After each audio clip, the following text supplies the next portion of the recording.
Hello friends, welcome to my channel learn the trading. तो आज हम लोग चैप्टर 2 देखेंगे, all about stocks and shares. So let's begin. अब स्टॉक्स एंड शेयर्स के बारे में ये टॉपिक क्यों है? बिकॉज बहुत सारा चीज़ों में इसमें जो है ना एक इंटरचेंज हो जाता है ये वर्ड्स के बीच में, लेकिन इसके एस्पेक्ट्स, इसके वर्डिंग्स बहुत ही डिफरेंट है। इसका टर्म्स अलग है, इसका रिप्रेजेंटेशन अलग है। तो इस वजह से ये टॉपिक्स को मैंने इंक्लूड किया है। So let's talk about stocks and shares. पहले अंडरस्टैंड करते हैं कि स्टॉक्स क्या है। और stock represent ownership in the company, यानी कि जब हम एक स्टॉक खरीदते हैं तब हम उस कंपनी का हिस्सा खरीदते हैं, हम उस कंपनी का ओनरशिप खरीदते हैं, a certain portion of ownership खरीदते हैं हम। अगर मैं कहूँगा कि मैंने 10 स्टॉक खरीदा है तो वो 10 स्टॉक 10 अलग कंपनी को रिप्रेजेंट किया जाएगा। तो ये ऐसा नहीं होगा करके अगर मैंने किसी को बोल दिया मैंने 10 स्टॉक खरीदा है और बोल दूँ करके 10 स्टॉक एक्सिस बैंक का खरीदा है, तो वो रॉन्ग होगा। जब मैं ये वर्ड स्टॉक यूज़ करता हूँ, अगर मैंने उसको बोला करके 10 स्टॉक है तो वो 10 डिफरेंट कंपनीज के बारे में होगा जिसमें आपने उसके ओनरशिप को खरीदा है। तो ये जो एक एक डिफरेंस है, ये इन दोनों को डिस्टिंक्ट बनाती है, बहुत ही अलग बनाती है एक दूसरे से। तो शेयर क्या है? शेयर क्या है? एक सिंगल यूनिट है उस स्टॉक का जो आपके ओनरशिप को रिप्रेजेंट करती है। यानी कि आपने एक स्टॉक खरीदा है तो उस स्टॉक्स के certain x number of shares आपने खरीदे होंगे। तो वो सर्टन नंबर ऑफ शेयर्स जो है वो लीगल फाइनेंशियल यूनिट होता है ओनरशिप का। आपकी ओनरशिप, आपने जो उस स्टॉक्स को खरीदा है, उस स्टॉक्स की एज ए ओनरशिप खरीदा है, तो उसको हम किस तरीके से मेजर करेंगे? उस चीज़ को मेजर करेंगे, शेयर से मेजर करेंगे। बिकॉज जब मैं कहूँगा कि मैंने एक कंपनी का स्टॉक खरीदा है तो उस कंपनी के स्टॉक में मेरा कितना परसेंट या कितना साइज़ का हिस्सेदारी है, तो वो कैसे? शेयर से मुझे पता चलता है। ठीक है, क्योंकि कागज़ बहुत इंपॉर्टेंट होता है हर चीज़ में। तो अगर मैंने कहा कि मैंने एक स्टॉक खरीदा है, एक कंपनी का एक स्टॉक खरीदा है मैंने, तो मुझे तो कागज़ तो चाहिए। तो वो कागज़ क्या है? That paper is a legal form, representation उस फाइनेंशियल यूनिट जिसको मैं ओनरशिप कहता हूँ। ठीक है, तो वो जो शेयर है वो क्या करता है? वो मेरा उस कंपनी के ओनरशिप को दर्शाता है, उसके राइट्स टू इट्स प्रॉफिट। अगर वो कंपनी अगर कुछ प्रॉफिट कमाती है तो उसमें हिस्सेदारी का मेरा क्लेम होता है, उसके एसेट्स पे मेरा हक होता है, और जितने भी उसके डिसीजंस है उस पर भी मेरा हक है या एक तरीके से क्लेम है। तो ये मुझे जो शेयर्स जो है ना, ये मुझे एक एक लीगल पेपर है या एक लीगल फाइनेंशियल यूनिट है उस ओनरशिप का। तो ये दोनों जो है डिस्टिंक्ट वर्ड है और इसके जो टर्म्स है वो डिफरेंट है।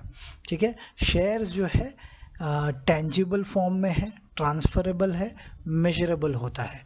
स्टॉक्स जो है एक ओनरशिप को दर्शाता है उस कंपनी का। ठीक है, तो हम लोग इसको इसलिए स्टॉक मार्केट कहते हैं, या क्यों इसे स्टॉक मार्केट कहते हैं? बिकॉज स्टॉक्स जो है एक्चुअल कंपनी का ओनरशिप को दर्शाता है। तो जब हम लोग बोलते हैं करके हम कुछ चीज़ ट्रेड कर रहे हैं, तो ट्रेडिंग किस चीज़ का हो रहा है? उस कंपनी का ओनरशिप के ट्रेडिंग हो रहा है। यानी कि मैं अगर एक कंपनी का स्टॉक खरीद रहा हूँ, यानी कि मैं उसका हिस्सेदारी खरीद रहा हूँ। ठीक है, तो एक्चुअली जो है ओनरशिप जो है ट्रेड होता है। ठीक है, शेयर्स जो है उस साइज़ है, वो ओनरशिप का जो साइज़ है उसको वो दर्शाता है। सो stock is what you own, आप क्या चीज़ ओन कर रहे हो, और शेयर्स बताता है कि आप कितना उसको ओन करते हो। So it's a units of that ownership. तो ये दोनों ही इंटरचेंजेबली यूज होता है। तो इस वजह से इस चीज़ को मैंने आपको बताने की कोशिश किया हो कि what exactly means the stock और what exactly means the shares. तो अगर कभी आपने कहा कि मैंने एक कंपनी का स्टॉक खरीदा है और आपने कितना खरीदा है, यानी कि उसका ओनरशिप कितना है, उसका साइजेबल नंबर, तो आप कहेंगे करके मैंने 10 नंबर शेयर्स खरीदे थे। कभी ये नहीं कहेंगे कि मैंने 10 नंबर का स्टॉक खरीदा था, क्योंकि स्टॉक खरीदा बोलोगे तो हर एक स्टॉक एक कंपनी को रिप्रेजेंट करवाता है। तो इसके बाद में है स्टॉक एक्सचेंज। अब स्टॉक एक्सचेंज क्या होता है? एक ऐसा अरेंजमेंट या एक ऐसा फैसिलिटी जहाँ पर शेयर्स हो गया, बॉन्ड्स हो गया, डेरिवेटिव्स हो गया, एक्सचेंज ट्रेडेड फंड्स हो गया, ये पूरा का पूरा ये जो फंक्शंस है इस चीज़ को हैंडल करता है, ऑर्गेनाइज करता है और इस चीज़ को फैसिलिटेट करता है। ठीक है, पर्पस क्या है स्टॉक एक्सचेंज का? कंपनी को लिस्ट करना, इन्वेस्टर को प्रोटेक्ट करना, ट्रांसपेरेंसी दिखाना, रियल टाइम प्राइसेस दर्शाना, क्या क्या होता है, शेयर्स के प्राइस क्या होते हैं, ओवरऑल स्टॉक का प्राइस क्या होता है। ठीक है, लिस्टिंग ऑफ द कंपनी, जो भी ट्रेडिंग होता है दिन में उसका सेटलमेंट करना, एक रियल टाइम मार्केट इंफॉर्मेशन को दर्शाना, सर्वेलेंस, एनफोर्समेंट ऑफ रूल, जो कोई भी रूल्स एंड रेगुलेशंस होता है सेबी क्या होता है? Security exchange board of India जो रेगुलेटर है, वो अगर कोई रूल निकालती है या एक ऐसा कुछ नोटिस जारी करता है, सर्कुलर जारी करता है, तो उसका एनफोर्समेंट भी होना चाहिए। So that is the purpose of the stock exchange. अब स्टॉक एक्सचेंज हो गया तो फ़र्क क्या है? स्टॉक मार्केट और स्टॉक एक्सचेंज का फ़र्क क्या है? तो हमको ऐसा दोनों में देखोगे तो ज़्यादा फ़र्क नहीं दिखाई देता, बट ऐसा नहीं है। स्टॉक मार्केट एक ब्रॉडर सेंस में ओवरऑल मार्केट है जहाँ पर मल्टीपल एक्सचेंजेस भी उसमें आ जाते हैं।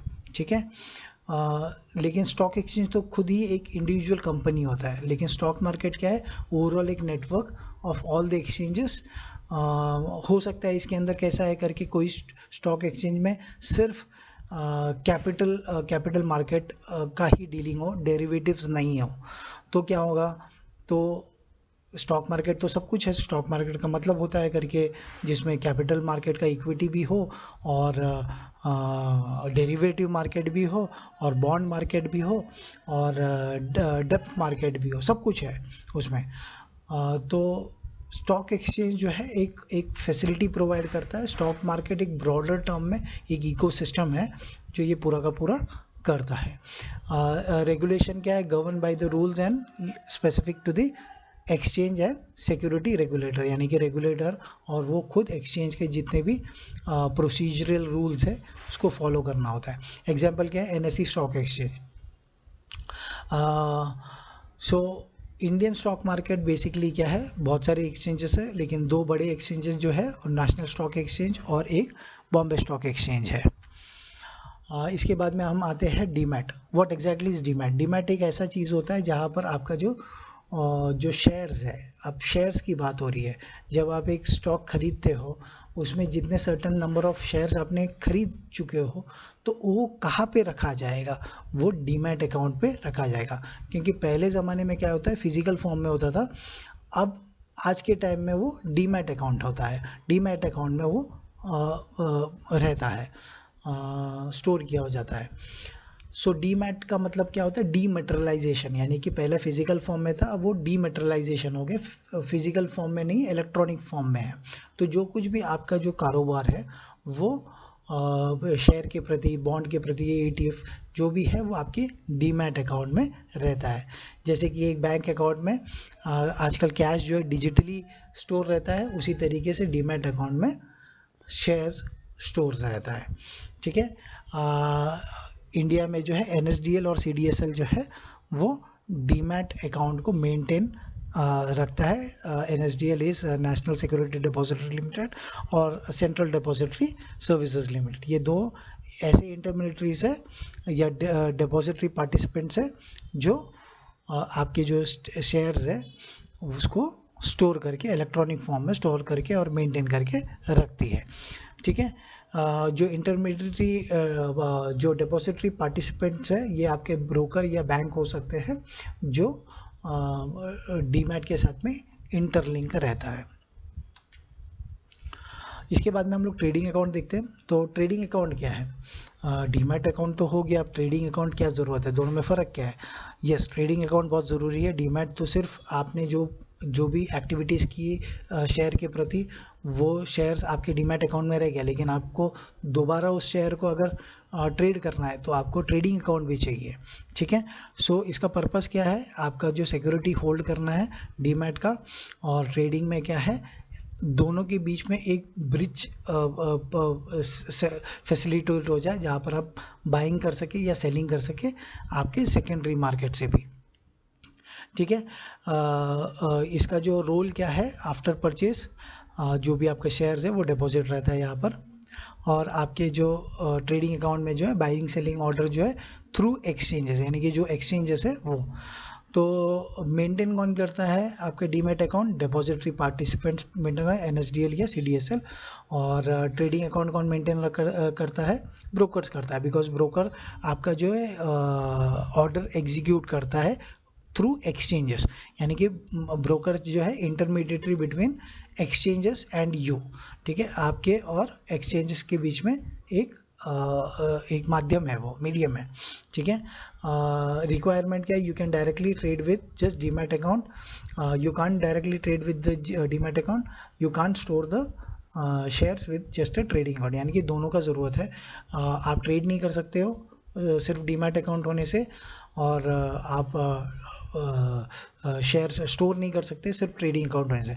दोनों का रिक्वायरमेंट है। आजकल तो क्या है, जब आप ऑनलाइन इस चीज़ को अप्लाई करते हो तो दोनों ही वो आपको फैसिलिटेट किया जाता है। आपका डीमैट अकाउंट भी एक्टिवेट हो जाता है या क्रिएट हो जाता है, और ट्रेडिंग अकाउंट भी, ताकि आप आपके जो भी शेयर्स है उसको बाद में ट्रेड भी कर सके। और नॉट ओनली ट्रेड, अगर आपको आपके कॉन्ट्रैक्ट्स जैसे कि फ्यूचर्स के हो गए, ऑप्शंस के हो गए, तो सिर्फ इसको ट्रेड करना है तो भी आपको ट्रेडिंग अकाउंट की ज़रूरत पड़ती है। So this was about the stocks and shares, और जो डीमैट अकाउंट है उसके बारे में था। थोड़ा सिंप्लीफाई करने की कोशिश किया हो तो